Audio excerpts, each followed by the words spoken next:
नमस्कार, सुरेखा आरगडे ब्लॉग्समध्ये आपलं पुन्हा एकदा मनापासून स्वागत आहे।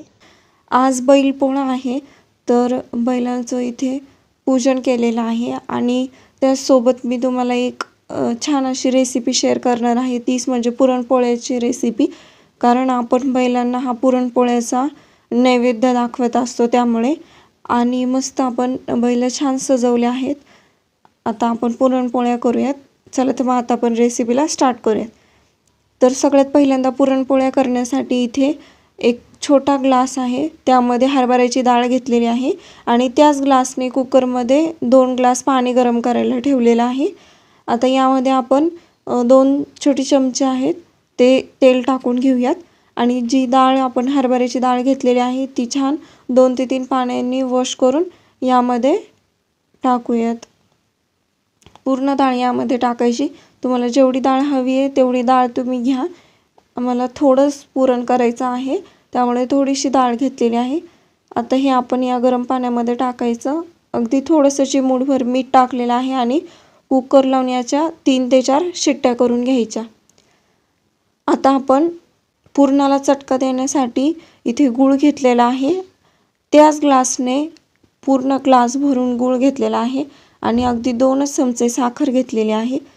आता 3 ते 4 शिट्ट्या झालेल्या आहेत। मी तुम्हाला कुकर उघडून दाखवते। तुम्ही बघू शकता डाळ मस्त शिजलेली आहे, अशी गाळ झालेली आहे। आता डाळ शिजल्यानंतर आपण ती एका कढईमध्ये काढून घेऊयात। आपल्याला चटका द्यायचा आहे त्याला, म्हणजे गूळ आणि ते व्यवस्थित छान असं मिक्स करायचं आहे पुरणाचं सारण। त्यासाठी इथे मी गूळ आणि साखर यामध्ये टाकलेली आहे आणि मीडियम गॅसवरती 10 ते 15 मिनिटं सतत याला मिक्स करत छान घट्ट होईपर्यंत परतून घ्यायचं आहे। तुम्ही बघू शकता 10 मिनिटानंतर छान असं थिक झालेलं आहे। आता अगदी 2 मिनिटच याला परतून घ्यायचं आहे, कारण जेव्हा आपण असं उलटं करतो तेव्हा त्यावरचं पुरण निघून लगेचच खाली पडतंय, त्यामुळे आणखी 2 मिनिटं याला परतून घ्यायचं। 2 मिनिटानंतर तुम्ही बघू शकता आता पुरण छान असं ड्राय झालेलं आहे। खूप ड्रायही करायचं नाही। यामध्ये आपण उलथानं सरळ उभा ठेवलं तर ते अजिबात खाली पडत नाही, म्हणजे पुरण बरोबर झालेलं आहे। तर यामध्ये पण इलायची पावडर टाकूया। 5 ते 6 इलायचींची पावडर घेतलेली आहे। गॅस ऑफ करून हे पुरण आपण वाटून घेऊया। त्यासाठी खाली पातेलं घेतलेलं आहे आणि त्यावरती पुरणाची चाळणी एका पळीसारख्या उलटण्याने मी छान असं पुरण वाटून घेऊयात। मस्त असं आपण वाटून घेऊया पुरण। जेव्हा गरम असतं तेव्हाच जर आपण पुरण वाटलं तर सहज वाटलं जातं, म्हणून आपण गरम आहे तोपर्यंत छान असं पुरण वाटून घ्यायचं। तुम्ही बघू शकता सगळं पुरण मी वाटून घेतलेलं आहे। आता आपण पीठ मळून घेऊयात। तर त्यासाठी 5 ते 7 चपात्यांचं मी पीठ घेतलेलं आहे आणि त्यामध्ये आपण अर्धा चमचा मीठ टाकलेलं आहे आणि हे मिक्स करायचं। यामध्ये थोडं थोडं नॉर्मल रूम टेम्परेचरवरचं पाणी घेतलेलं आहे। थोडं थोडं पाणी टाकून जसं आपण चपातीसाठी पीठ मळतो सेम तसंच आपण पुरणपोळ्यासाठी पीठ मळायचं, पण थोडंसं घट्ट मळायचं, कारण हे आपण मुरण्यासाठी ठेवणार आहोत। तर पीठ मळून झालंय, त्यामध्ये आपण 1 चमचा तेल टाकायचं आणि याला छान असं तेल लावून घ्यायचं। आता आपण हे अर्ध्या तासासाठी मुरायला ठेवून देणार आहोत। अर्धा तास झालेला आहे। आपण झाकण काढूया आणि बैलांसाठी नैवेद्य करूयात। इथे आपण 4 नैवेद्य करणार आहोत। घरच्या देवासाठी 2 आणि बैलांसाठी 2, एक तुळशीसाठी, असे 4 नैवेद्य करणार आहोत। आता त्यातलं एक आपण पारी आहे ती छान अशी 2 बोटांनी पसरून घ्यायची, पारी करून घ्यायची। त्यामध्ये आपण जो पुरणाचे 4 सेम गोळे घेतलेले होते ते गोळे यामध्ये टाकूयात। त्याला असं बंद करायचं 4 बोटांनी आणि हे आपण आता सगळीकडे पुरण पसरण्यासाठी पहिलं ते हाताने प्रेस करून घ्यायचं। त्यानंतर आपण हलक्या हाताने ही पोळी लाटून घेणार आहोत। एकदम हळूहळू लाटायची। जर आपण व्यवस्थित पुरणपोळी लाटली तर ती अजिबात फाटत नाही। एकदम हळूवार लाटल्यानंतर आता आपण इथे तवा गरम करून घेतलेला होता, यावरती आपण ही टाकूयात आणि छान अशी मस्त भाजून घेऊयात। 2 ते 3 मिनिटानंतर एका साईडने मस्त भाजल्यानंतर मी पलटून घेतले आहे। आता या साईडने बघा किती मस्त फुगलेली। यावरती आपण तूप लावून घेऊयात आणि पोळी पलटून घेऊयात। किती मस्त नैवेद्य फुगलाय आपला, बघा तुम्ही, मस्तच। तुम्ही ह्या सगळ्या टिप्स यूज केल्यानंतर तुमच्याही पोळ्या अशाच मस्त फुगतील। त्यामुळे अनिशाज रेसिपीला सबस्क्राईब करा, लाईक करा आणि शेअर करा तुमच्या फ्रेंड्सला।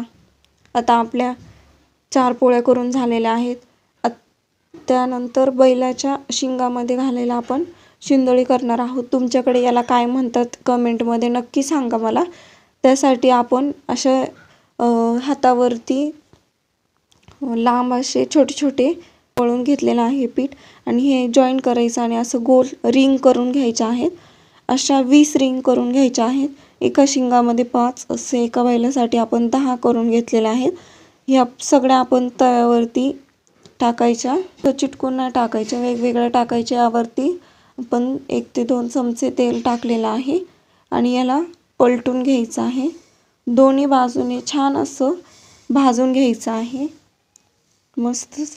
आता आपण हे एका प्लेटमध्ये काढून घेऊया। दोन्ही बाजूने छान भाजलेलं आहे खरपूस।